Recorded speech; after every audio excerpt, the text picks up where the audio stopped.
The fox wife's secret, Kitsune Folklore, explained Kuzunoha. In the hour when the sky forgets who it belongs to and trades its blue for the wet sheen of dusk, Abe no Yasuna stumbled into Shinoda Forest, bleeding from the shoulder. The hunter's arrow was barbed, and the shaft shook with every breath he took. He pressed a palm to the wound, felt the warmth of his own life, and thought, absurdly, of miso simmering on quiet evenings. Somewhere a crane called once, like a silk garment torn in the dark. He had come to the woods to pray for a simple thing, work that did not turn away from him, and a future that did not balk like an unruly horse. He had found instead a fox with its foreleg caught in a steel trap, the iron teeth bright and obscene against fur the color of first wheat. The fox's eye was a coin of panicked light. Yasuna had knelt, breath hard in his throat, and worked the trap open with both hands. The hunter arrived while he was still coaxing the animal free.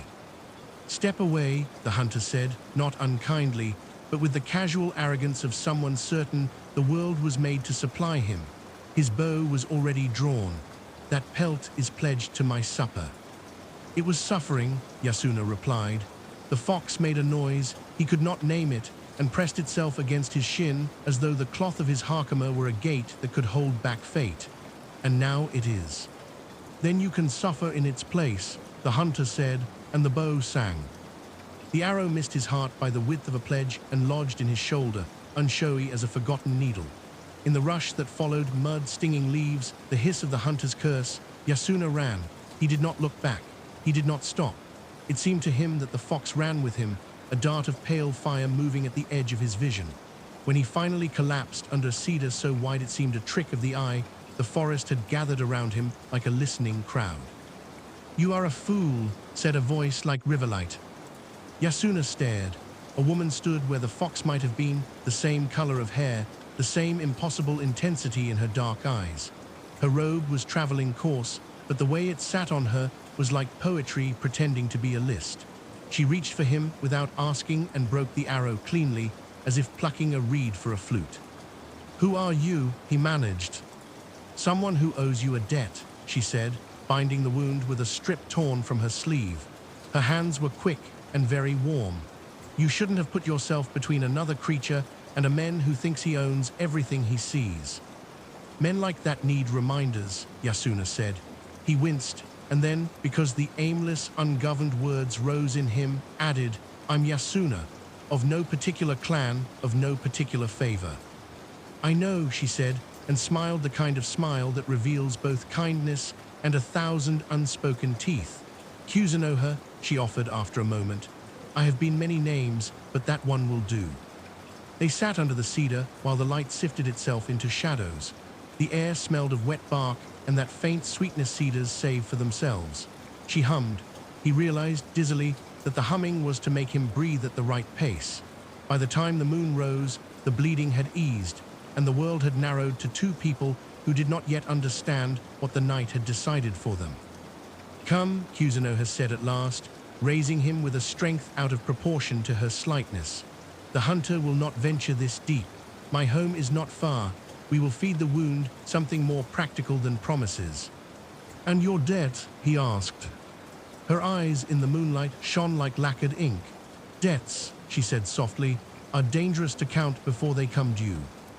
Kuzunoha's house, if house it could be called, stood at the edge of the forest, as though it had been planted there with the same care as the pines.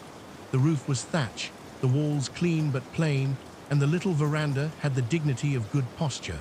She slid the shoji aside, and the scent of roasted barley and sweet fern drifted out, wrapping itself around Yasuna's hunger like a sash. "Sit," she said, and the command flowed like water down a rock. He sat. She heated wine with ginger, put rice to steam, and ground herbs in a mortar with a rhythmic patience that made the room feel like a clock measuring out an alternative kind of time. It occurred to him that he was in the home of a stranger, bleeding on her floor. It also occurred to him that he had already given her his true name and could not take it back. "Let me help," he said. "You will by not toppling over," she replied. But when she knelt to rewrap the dressing, she guided his hands. "Hold here, tie here, breathe on the knot." Her touch was deft, more midwife than maiden. When he shivered, she adjusted the brazier without looking and spoke to the fire as if it were a child, coaxing it to wake more brightly. They ate simply rice, miso with wild mushrooms, pickled greens, a sliver of grilled river fish. The wine was the warm kind that makes the body remember it is not a separate country from the soul. The silence between them grew companionable, like a path worn smooth by two sets of feet. "You live alone," he said, not as a question. "I am alone," she corrected gently, "because company tends to make requests. The forest is easier." "You're not afraid," he glanced at the shoji. In the lamplight, its paper panes were pale as a lunar moth's wings. "Afraid is not the right word," she said. "There are rules. If you keep them, the night keeps you back." "What are the rules?" She looked at him over the rim of her cup. Never thank a river, never read a temple bell twice, never, under any circumstances, look too closely at a kindness. He laughed before he realized she wasn't teasing. She smiled anyway at the sound of it, small, surprised, as if he'd dropped a coin into a well and it had come back as rain. He stayed the night because the road wore the faces of wolves after sunset. He stayed the next because the wound ached and Kuzunoha had a salve that smelled of pine resin and salt. And after that, because the morning light in her doorway set the tiny dust motes afloat like lanterns. They learned each other's economies. He mended her fence. She taught him how to steep tea so that the bitterness rose and bowed like a courtier. He told her the kinds of stories that begin with, "Once a boy thought he had time," and she told him the kinds that begin with, "Once a fox noticed people always forget to look up." If he sometimes found a hair on the pillow softer than human hair, glinting pale as spun frost, he never mentioned it. If she never stood directly in the morning sun, preferring to keep her body angled so that her shadow fell sharply, he never asked why. There are times when a life assembles itself like a game board set out by a courteous host, piece by piece, with the seriousness that makes play holy. By early autumn, the wound had closed, leaving a crescent along his shoulder like the moon remembering itself. By midwinter, when the nights were glass and breath made little storms in the room, he understood that he was no longer a guest. "Then stay," Kuzunoha said, when he tried to make his gratitude useful. "Stay until staying is a promise you don't speak aloud." And so he did, and so it was. They married without fanfare, two friends standing before a small shrine, bowing to a god who had learned to accept the fact that humans promised even when they didn't know the names of what they were promising. A neighbor, old enough to have seen 3 bad harvests and 1 great love, brought mochi. A boy ran circles with a kite that refused to fly. The wind kept worrying a bell. The bell kept telling it gently to mind its own work. On that day, the forest stood a little closer to the house, as if to listen. Married life was a series of small mercies. Kuzunoha's laughter at the way he carved radish flowers like a soldier carving a horse, earnest, unskilled, undefeated. Yasuna's care with the sweep of the courtyard, writing invisible poems in dust that the wind erased happily. They slept with their foreheads nearly touching.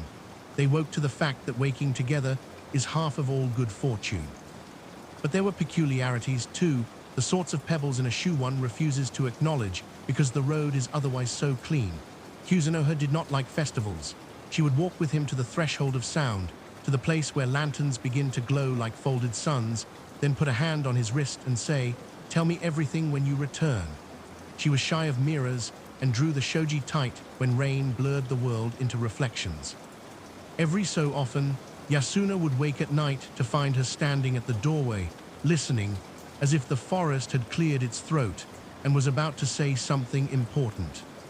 Once, on a day when the snow found it hard to remember the difference between falling and floating, she brought him a small sphere about the size of a plum, wrapped in a square of cloth. The sphere was milky and faintly luminous, as if fog had learned to hold its breath. "What is it?" he asked, wondering if the right answer might be nothing or "please forgive me." "A Hoshi no Tama," Kuzunoha said, not quite whispering. "A star ball, a fox's memory of what it was before thinking became more than instinct. Do not take it as a gift. Take it as a story I'm not ready to tell."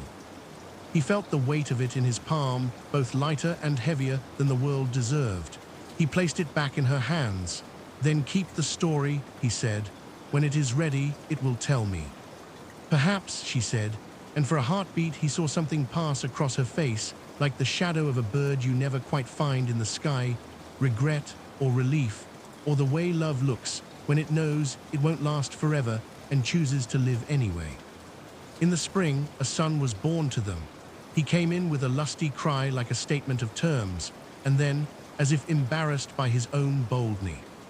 You will forgive me at strange times, in the market, over soup, on a hot day when a wind finds you, and then you will forget you forgave me and will have to do it again. This is also a law. She stepped back, and the kudzu leaves rearranged themselves with the authority of curtains drawn at the end of a performance. Go, she said, not unkindly.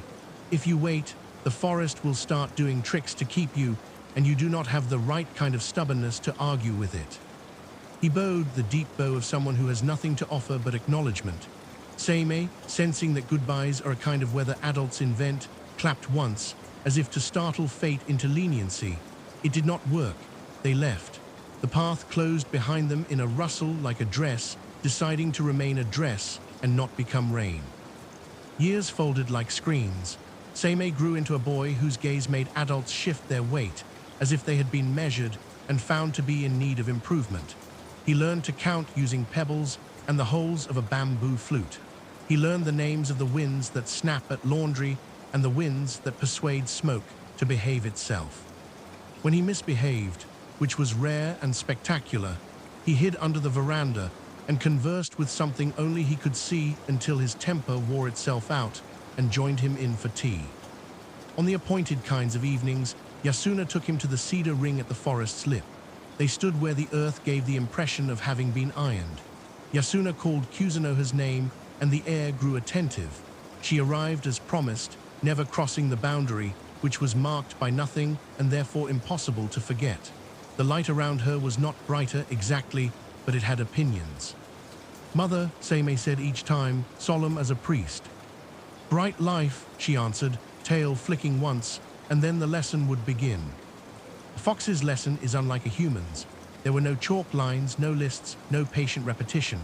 Instead, riddles that could be answered only by doing something slightly shameful, songs that taught the difference between malice and mischief, games with string that left the boy's fingers smelling faintly of smoke and stars. She taught him the onmyodo not as a set of spells, but as a grammar. You do not command the world. You learn which verbs to conjugate.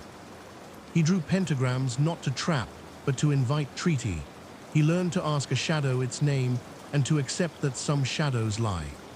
People will bring you problems they made themselves, Kuzunoha said one evening, while moths wrote their illegible letters in the air between them.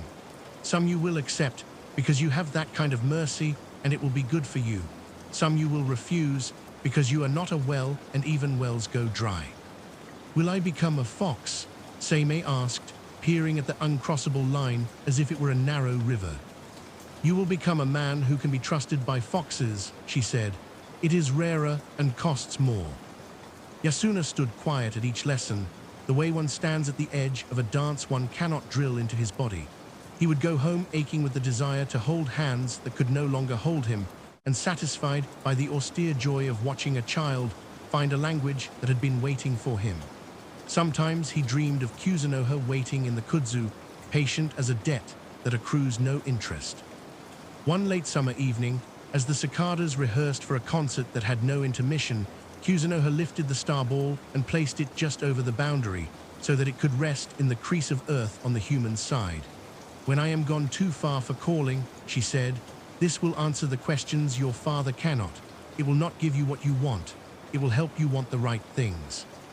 Seimei reached. The light touched his palms like a clever dog greeting a child. He looked up, and in his eyes, Yasuna saw, for the first time, the quiet danger of genius, not the capacity to know, but the discipline to choose which knowing to keep. What should I give it? Seimei asked gravely. Attention, Kuzunoha said, the same gift you owe your father. Yasuna cleared his throat, because if he did not speak, he would begin to drown in a cup of air. Do you know Kuzu? He stopped himself. Even now it felt like bad manners to say her name so fully. Do you know what day it is? She smiled. I keep stranger calendars than men do, but say it. The day I found the fox in the trap, he said.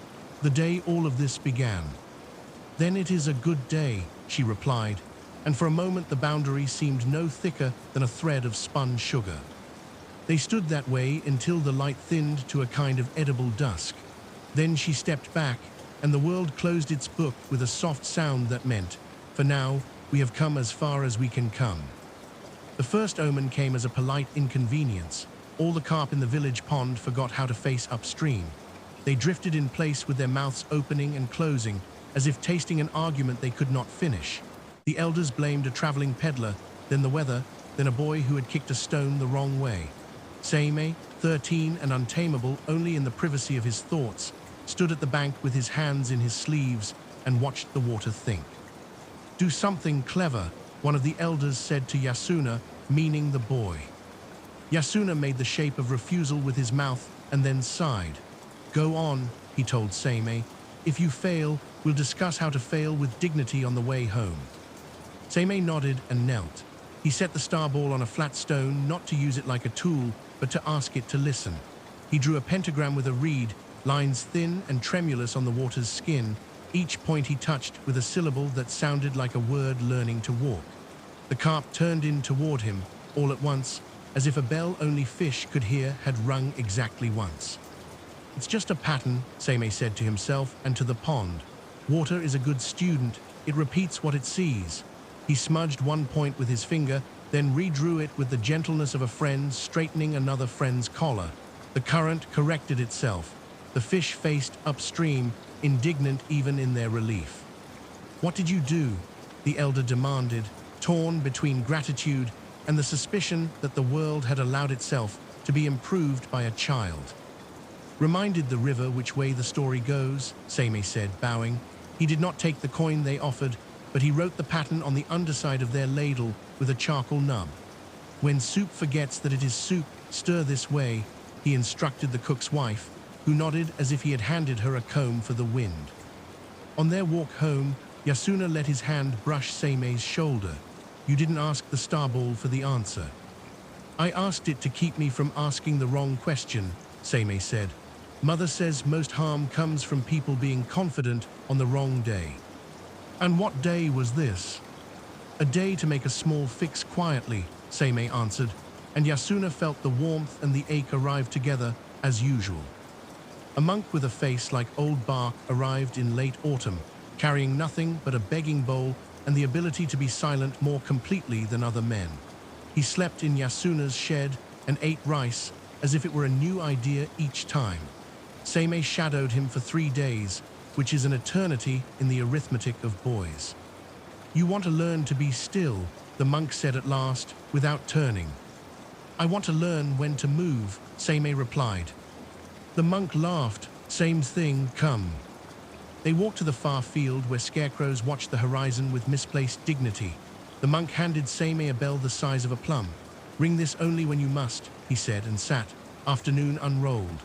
A fox kit nosed out of the rye, curious and thin. Seimei remembered the rules. You do not feed wildness unless you intend to take responsibility for what follows. He looked at the bell. He looked at the kit. He opened his palm instead. The kit came. The world did not fall apart.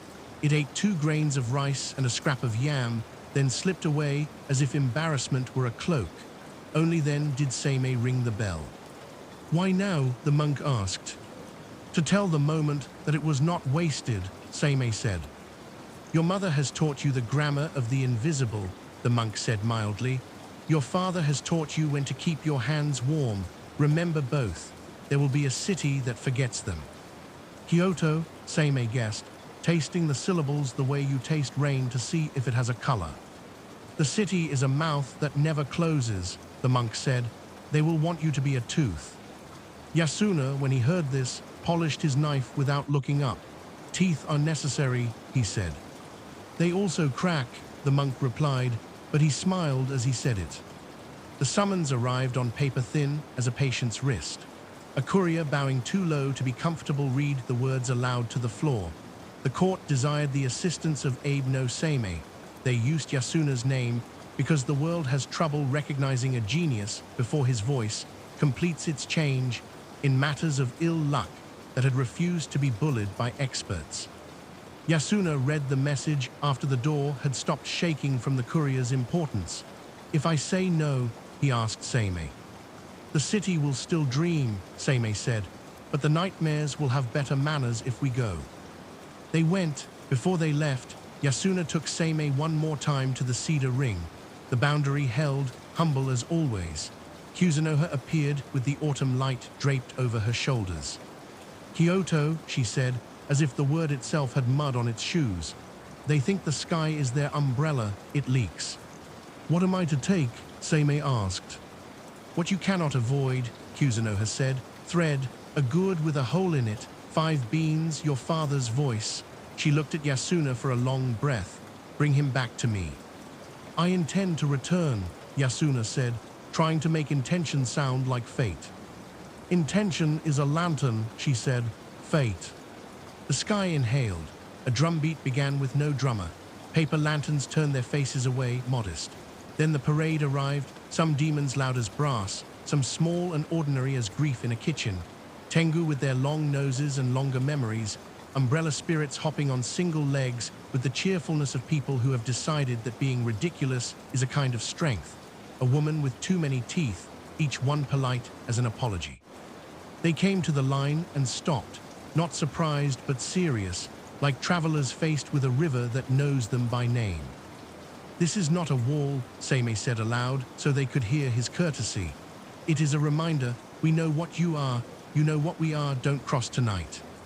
A great thing with eyes like submerged moons peered down. "And why should we not?" "Because you can," Seimei said. "Power that can cross any line is more beautiful when it chooses where to stop." The great thing considered. Further down the line, a smaller demon, barely more than a bruise with feet, snickered and hopped forward. Yasuna stepped, not over the line, but onto it, his heel grinding salt into stone. He did not raise a hand. He only looked at the bruised creature with the patience of a father waiting for a tantrum to spend itself. "Not tonight," he said. The bruise reconsidered being a bruise and wandered off to bother a ditch. The great thing nodded once, as if recognizing an old favor repaid, and the parade turned, not away but aside, down the street that did not hold the chalk, past the well that had agreed to be deep. The city exhaled. Lanterns snuck a glance. When the last of the paper teeth had passed, Seimei sat down abruptly and laughed in a way that sounded like crying. Yasuna put a hand on his shoulder and let it be the rope between a boy and the boat he was meant to steer. The man could not forgive a city loving someone he had not personally trained it to love. He chose a subtler assault, gossip arranged like a chessboard, whispers that Seimei consorted with beasts, that his father had sold his soul in the forest and was now collecting parts from the capital one breath at a time, that the emperor's dream had returned only because Seimei had stolen dreams from common men while they slept. Lies are clever, they choose truths to lean against. Seimei ignored the noise until it began to sour Yasuna's rice. When food tastes like someone else's opinion, action is overdue. He walked to Daman's residence without sending word and stood in the courtyard, hands empty. "You could have asked for an appointment," Daman said, arriving with a smile freshly ironed. "You could have saved us both the time," Seimei replied. "I have come to give you back what belongs to you." He lifted his right hand.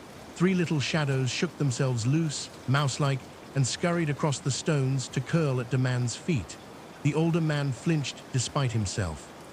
"Shikigami," Seimei said mildly, "they were carrying your messages. It is not my habit to keep another man's tools." "What do you want?" Daman asked, which is the question of a man who has realized the contest he started has rules that do not suit him. "Your respect is too expensive," Seimei said. "Settle for my disinterest." He bowed and turned to go. "Wait," Daman said, the word breaking in his mouth like a twig. "How did you?" "Your handwriting," Seimei answered without turning. "Cruelty has a calligraphy you've practiced." He walked home through alleys that made honesty look impossible and arrived to find Yasuna asleep, his breath tidy again. On the threshold, Seimei stopped, because the room had changed temperature the way a poem changes meaning when you grow older. Foxfire at the foot of the futon. He knelt, gratitude and fear like 2 dogs in his chest. "Mother," he said, into the not-quite light. "Bright life," the air replied. You are tired. Not yet, he said, and then, a child again without apology added, stay until dawn. I cannot cross, she said, but your father dreams of a field where a fox is not a danger to hens. I will stand at the edge and make the line look welcoming. Seimei fell asleep seated, and when he woke just before daybreak, his father was humming in his sleep, a peasant song, ridiculous and perfect. Awards are just medals people pin to the work they don't want to understand. Seimei received a title, a residence near the river, and a lacquer box that smelled faintly of the hands that had polished it for years before his name was decided. He accepted them because refusing would have been its own performance. Yasuna preferred the old house and returned to it, the capital having too few trees to teach him anything he didn't already know. They went together to Shinoda one last time in Leaf Fall. The kudzu had thickened, as if embarrassed by its symbolhood. Kuzunoha came, tail calm, ears forward, eyes bright with that precise joy that makes grief behave itself.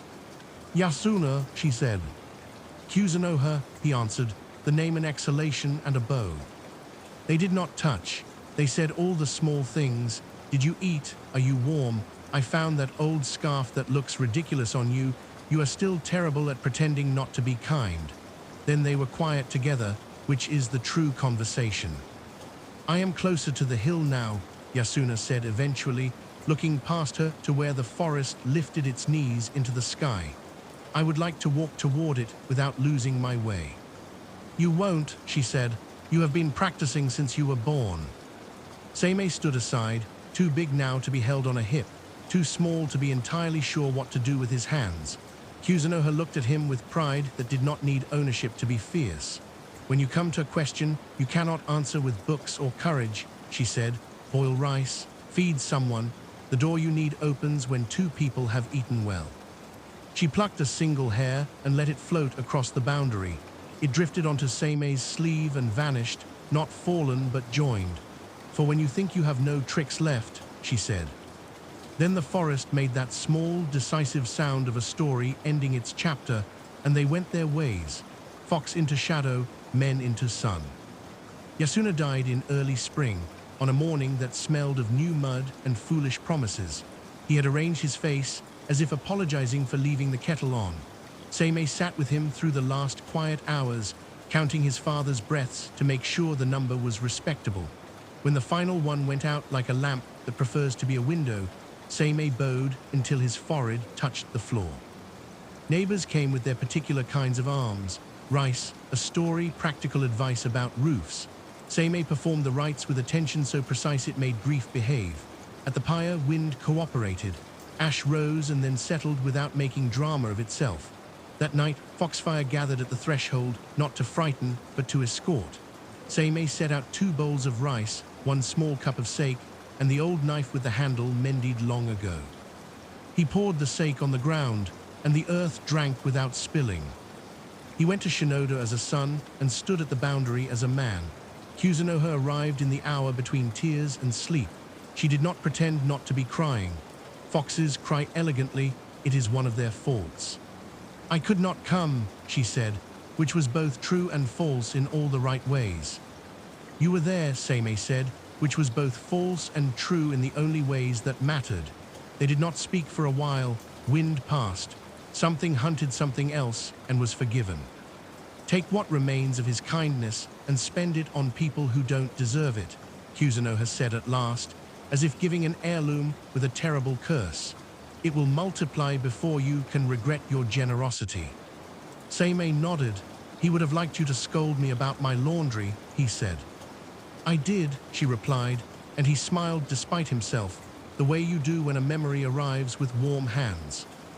Years behave strangely around a person, the city learns to trust. Seimei's name became a verb. To Seimei, a house meant to talk a door out of squealing.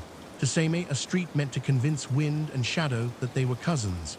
He turned down power wherever it tried to dress itself in lecterns. He wrote a thin book that no one could quote from but everyone could use, full of instructions that sounded like jokes until you tried them. Never thank a river, bow to its stones. If your mirror lies, put it by a sleeping child. When asked for a curse, offer a story instead. Stories last longer. He loved and was loved, sometimes by a woman who sold paper near the river, whose hands were always ink-blued, sometimes by solitude, which he carried like a tame animal that occasionally remembered its teeth. He kept students, few and argumentative. He sent them to the market when they asked for secrets. The city sent for him in great pomp only when it made the sort of mistake that required an embarrassment that could be bowed out of a room.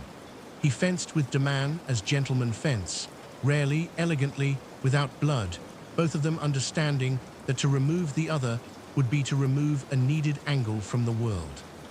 Once in high summer, a child vanished. The neighborhood wandered the lanes, wringing their hands into ropes.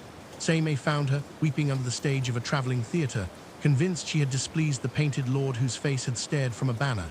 He lured her out with the ancient promise that adults always break, nothing bad will happen, and then fulfilled it with a bowl of cold noodles eaten on a doorstep. You have to eat the world to keep it, he told her, and she believed him for long enough. Old age came to Seimei as a reduction, not a subtraction.